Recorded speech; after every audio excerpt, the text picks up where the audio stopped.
Welcome to Penrose Learning, where we make understanding easy. In this video, I will explain how to use PS4 Remote Play on your iPad. First, download the official PS Remote Play app from the Apple App Store. Make sure your PlayStation 4 console is either powered on or in rest mode. Both your iPad and PlayStation 4 need to be connected to the same Wi-Fi network for the best performance. Finally, log into your PlayStation Network account directly within the application to link your devices. Once connected, you'll want to pair a controller.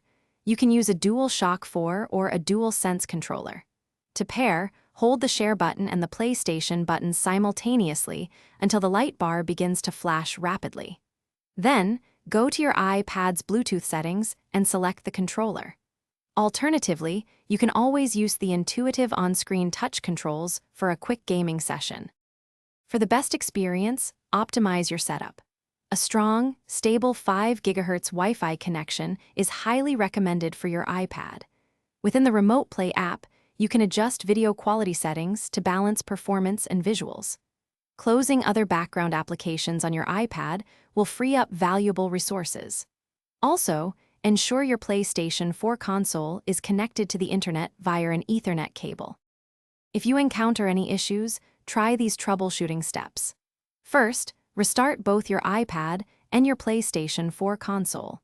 Always check for any available updates for the PS Remote Play application in the App Store. Double-check your PlayStation Network account login details to ensure they are correct. For enhanced comfort, consider using a dedicated gaming clip to attach your iPad to your controller. Thanks for watching. If this was helpful, leave a like and consider subscribing. See you next time.